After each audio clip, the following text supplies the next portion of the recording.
वो सिर्फ उसके एक अकेले के लिए नहीं होता। इस चीज को थोड़ा समझना बहुत जरूरी है। किसी ने मुझसे पूछा था, हाँ शायद आप ही का प्रश्न था। हाँ, हाँ मैं उसी पे ही हूँ। तो जो कर्म होता है, तो कर्म कभी किसी एक पर नहीं होता निर्भर। हमें क्या लगता है, कर्म हमेशा एक पर निर्भर होता है, वहीं पे ही सब खराब होना शुरू हो जाता है। आप अगर इंसान हो, आप इस प्रकृति में हो, आप इस ब्रह्मांड में हो, आप एक तत्व हो, तो आप हर चीज से जुड़े हुए हो। आप सिर्फ अपने ग्रहों नहीं, अपने आस पड़ोस, भाई बंधुओं सबसे घिरे हुए हो। आप सोचते हो कि नहीं, मेरे देश का प्रधानमंत्री काम नहीं कर रहा है, मेरे देश की सरकार काम नहीं कर रही है, या फिर मेरे घर का जो सबसे बड़ा मुखिया है वो काम नहीं कर रहा है। तो आपका जब मुखिया काम नहीं करता परिवार का, तब आपको टेंशन होने लगती है। लेकिन यदि आपकी सरकार ठीक से काम नहीं कर रही, आपको टेंशन नहीं होती। आप सोचते हो नहीं, वो प्रधानमंत्री कर रहा है, सही कर रहा है, गलत कर रहा है, वो खुद, या किसी ने चोरी कर ली, चकारी कर ली, लड़ाई कर लिया, झगड़ा कर लिया, या किसी ने किसी का रेप कर दिया, तो आप क्या कहते हो, उसने रेप किया है, वो भुगतेगा। हम हमेशा क्या कहते हैं कि उसने गलत काम किया है। आपका कोई पड़ोसी है, उसने कोई किसी तरह का कोई गलत काम कर दिया नाले में या पानी में, या फिर नाला खोद दिया। हाँ, अक्सर लड़ाइयाँ तो इसी चीज को लेके होती हैं। बोलते हो वो जाने, उसका काम जाने, क्योंकि वो तो गलत काम कर रहा है, गलत भुगतेगा।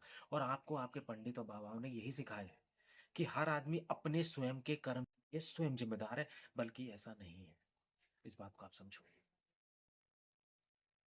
वास्तविकता ये है कि हर इंसान एक दूसरे के वास्तविकता ये है कि हर इंसान जो है अपने कर्मों से एक दूसरे से जुड़ा हुआ है। यदि एक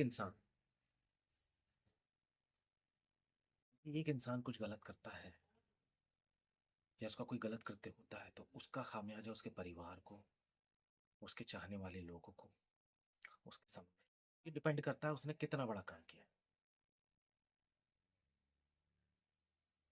तो एक की सजा जो है कई लोग भुगत सकते हैं, एक की सजा कईयों को मिल सकती है। आज अगर हिटलर पागल हो जाता है और कई लोगों को मार देता है, तो हिटलर तो एक ही है, लेकिन उसकी सजा तो कई लोग को भुगते हैं। आप किसी ट्रक में बैठते हो, ट्रेन में बैठते हो, ट्रेन का ड्राइवर शराब पीता है या बस का ड्राइवर शराब पीता है,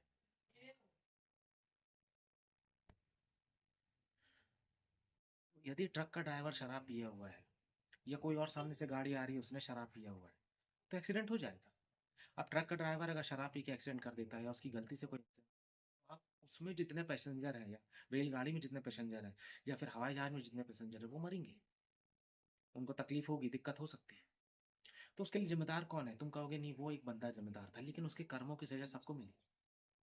कर्म अलग, क्योंकि तुम समाज में रह रहे हो, तुम इस पृथ्वी पर रह रहे हो। एक मनुष्य क्या है, अपने आप में ये हर एक कृत्य पे एक दूसरे पे इफेक्ट पड़ता है। आप जंगल में तो रह नहीं रहे, तो आप ये कह ही नहीं सकते कि नहीं, वो इंसान अपने कर्मों के लिए सिर्फ स्वयं जिम्मेदार है। के द्वारा जितनों को नुकसान हो रहा है, उसके कारण जितनों को नुकसान हो रहा है,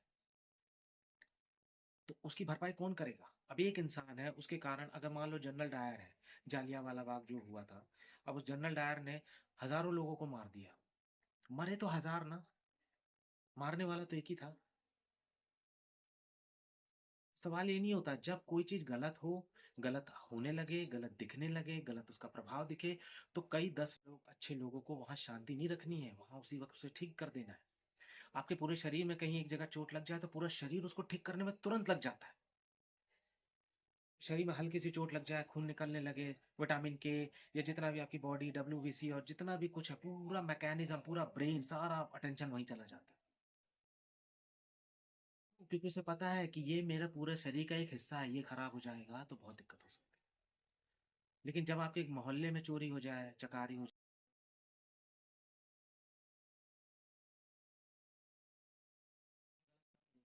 वो गलत काम करे, वो जाने उसकी लड़की गलत काम करे,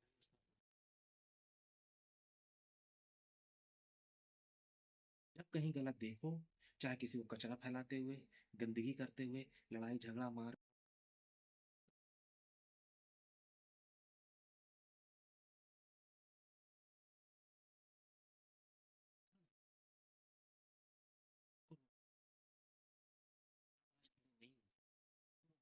नहीं, जैसे कि मान लो पाकिस्तान है, पाकिस्तान की जितनी भी जनता है, उन जनता ने किसे बनाया? वहां के प्रधानमंत्री को बनाया, वहां की सरकार को बनाया।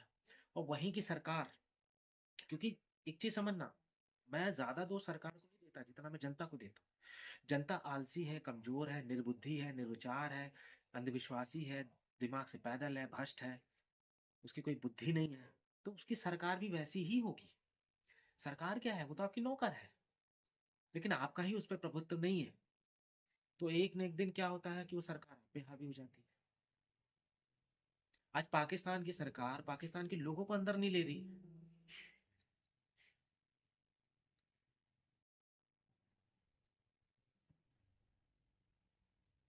और जब पाकिस्तान के लोग अपनी ही सरकारों से दुत्कार दिए गए हैं, या वो बाहर खड़े दे रहे हैं, वो कुछ भी कर रहे हैं, तो सवाल तो यही है ना कि जो पाकिस्तान की आवाम है या पाकिस्तान की जो सरकार है, और वो सरकार बनी किसी थी, इन्हीं अवामों से बनी थी। पहले अपना घर गंदा कर लिए, अपना शहर गंदा कर लिए, फिर दूसरे देश में जाके वहां गंदगी फैला रहे हैं। वहां ये फोड़े जैसा है कि एक शरीर का हिस्सा खराब हुआ, उसको किया, तो अब वो दूसरे शरीर के हिस्से, अब जहां जहां अच्छी जगह दिख रही वहां वहां खराब किए जा रहे हैं। गरीब का मतलब क्या है? गरीब का मतलब ये नहीं है कि जो इंसान पैसे से लाचार होता है। गरीब का मतलब होता है, वास्तव में जो गरीबी है, गरीब का मतलब क्या है? जिसकी सोच पूरी तरह खत्म है, जिसकी बुद्धि नहीं है, क्षमता नहीं है, व्यक्तित्व नहीं है, जो शूद्र है। शूद्र का मतलब एसटीएससी नहीं, शूद्र का मतलब है जो दिमाग से नहीं सोचता है, जो अपने से मन से जीता है। और वो शूद्र हो सकता है, बहुत अमीर भी हो सकता है, ब्राह्मण भी हो सकता है, किसी भी तरह का हो सकता है। तो जो पाकिस्तान की आवाम में ने जैसी सरकार बनाई, जैसा वो खुद वहां रहते थे, जैसी उनकी खुद की बुद्धि थी, वैसे उनका देश था। और जैसा उनका देश था, आज वही चीज प्रतिफल के रूप में उन्हीं को वापस मिला। और ऐसे ही तुम्हारी इंडिया की भी है। इंडिया की जैसी सरकार है, इंडिया की जैसे लोग हैं, या इंडिया की जैसी अवस्था है, या इंडिया की जैसी बुद्धि है, वो जैसी बनी रहेगी, तो आज नहीं तो कल उसका खामियाजा वो खुद ही भुगतेगी। और याद रखना, गलती एक करता है, भुगतना 10 को पड़ता है। यदि एक ने कोई आविष्कार कर दिया, किसी एक ने कुछ बना दिया, बम बना दिया, मिसाइल बना दिया, या ट्रेन बना दी, या कोई गाड़ी बना दी, या कोई एआई रोबोट बना दिया, तो उसका फायदा सब ले रहे हैं। लेकिन एक इंसान यदि कुछ गलत भी कर देता है, तो उसका नुकसान भी सबको लेना पड़ता है। किसी एक के आदेश पे नागासाकी या हिरोशिमा पे बम भी फेंक दिया गया। किसी एक के कारण हिटलर जैसा इंसान, जो तबाही मचा दिया, चंगेज खां, हून, पाषाण, बाबर, जमाने भर के लोग, औरंगजेब, सिर्फ एक का है, एक। अब जैसे तुम्हारी जो महाभारत हुई, अब जो तुम्हारी महाभारत हुई थी, उस महाभारत को अगर ध्यान से देखो तो उसमें सिर्फ एक ही बंदा था, कौन? उसी समय कंटाप मार के दुर्योधन को उसी समय 4 लोग बैठ के चुप करा देते। धृतराष्ट्र आंख बंद करके, उनकी उनकी सिर्फ ये आंख खराब नहीं थी, उनकी मन की भी आंख अंधी थी। और यदि वो उसी समय रोक लेते, तो इतना बड़ा युद्ध नहीं होता। कृष्ण जैसा व्यक्तित्व वहां आके समझा रहा है, तो भी उन्हें कोई समझ में नहीं आ रही, कोई बुद्धि नहीं। तो सवाल इसी चीज का है।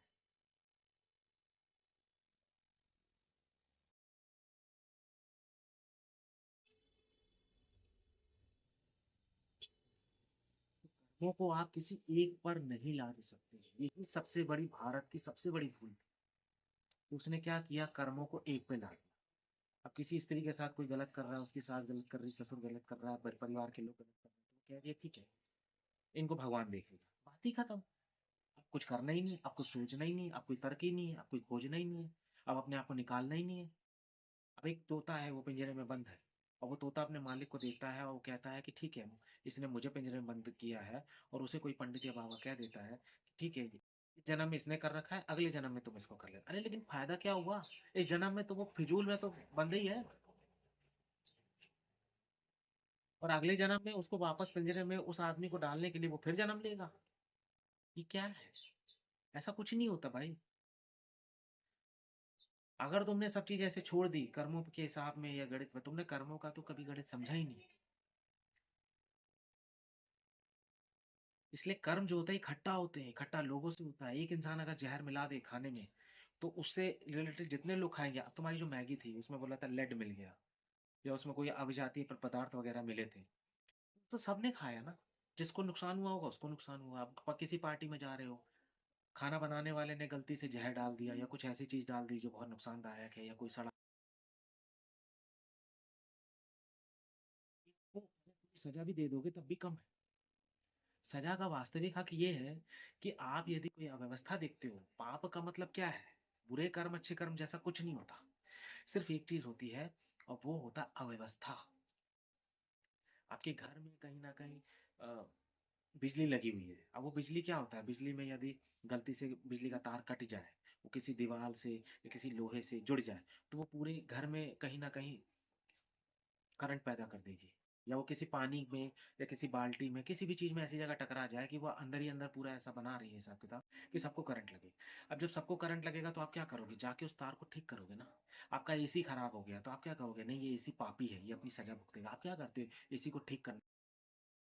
कर्मों का सिद्धांत यही है कि जहाँ अव्यवस्था दिखे, जिसको दिखे, जैसी दिखे, आपका समाज एक ही है। आपका परिवार है, आपके परिवार में यदि कोई एक लड़का या कोई मुखिया या घर का बड़ा लड़का अगर शराब पीने लगता है, दारू पीने लगता है, लड़ाई झगड़ा करने लगता है, मारपीट करने लगता है या काम धंधे पे ध्यान नहीं, तो पूरा का परिवार उसको लग जाता है कोसने के लिए, उसको सुधारने के लिए, उसको ठीक करने के लिए। क्योंकि परिवार क्या है, एक पूरा अपने आप में एक शरीर है और शरीर का एक हिस्सा खराब, उसे फिर बैलेंस करना पड़ता है। तो क्या ये समाज तुम्हारा परिवार नहीं है? क्या ये लोग, ये अस्तित्व, ये ब्रह्मांड जिसको तुम पूरी तरह से सत्यानाश कर रहे हो, पॉल्यूशन बढ़ा के, ये जो सत्यानाश है, ये घूम फिर के तुम ही आओगे, क्योंकि तुम आज मरोगे तो वापस तुम ही फिर से पैदा होगे और तुम ही इन चीजों को झेलोगे। लेकिन वो लोग भी झेलेंगे जो लोग शांत हैं, वो लोग भी झेलेंगे जो चुपचाप देख रहे हैं, वो लोग भी झेलेंगे जिन्होंने इसके लिए प्रतिकार नहीं किया। तुमने देखा हमारे भगवान शस्त्र भी रखते हैं और बांसुरी भी रखते हैं। कृष्ण के एक हाथ में शस्त्र है और एक हाथ में बांसुरी भी है। शिव के एक हाथ में डमरू है, एक हाथ में त्रिशूल भी है। इसका मतलब क्या है? इसका मतलब क्या है, थोड़ा समझो। राम के हाथ में धनुष भी है और एक सुंदर सा, मोहक सा, एक शांत भरा, मर्यादित चेहरा भी है। लेकिन इसका मतलब क्या है? वो सुरक्षा के लिए है। जहां गलत हो उसे ठीक करने के लिए, वो एक मैकेनिज्म है। कृष्ण को भी हथियार उठाना पड़ सकता है, राम को भी हथियार उठाना। जहां अव्यवस्था होगी उसका प्रतिकार करना भी तुम्हें आना चाहिए। तुम यदि कोई चीज गलत है उसका प्रतिकार नहीं कर पा रहे हो तो तुम नपुंसक हो, और वो आज नहीं तो कल वो तुम्हें पे ही हावी होगा, तुम ही उसे झेलोगे। आज दो देश के कुछ चंद लोग पूरी पूरी पृथ्वी को या पूरे देश को सत्यानाश कर रहे हैं और पूरी जनता बैठ के चुपचाप देख रही है, चाहे वो अमीर लोग हो, गरीब लोग हो, चाहे बाहर के हो, पाकिस्तानी हो या बांग्लादेशी हो या देश के ही लोग हो, हिंदू हो, मुसलमान हो, कोई भी हो। लेकिन इसका खामियाजा आज नहीं तो कल तुम्हारी जनरेशन भुगतेगी और तुम ही पैदा होकर वापस आओगे, तुम ही भुगतोगे। जो 10 लोग 20 लोग शांत होकर बैठ के देखने लगते हैं ना कि नहीं, हमारे घर पे तो कोई प्रॉब्लम नहीं आ रही है, चोरी तो हमारे बाजू वाले पड़ोस में हुई है ना, अरे भाई आज नहीं तो कल तुम्हारे यहाँ भी हो जाएगी। तुम उसके लिए कहीं ना कहीं जिम्मेदार हो। तुम किसी के यहाँ किसी के साथ गलत होता देखते हो,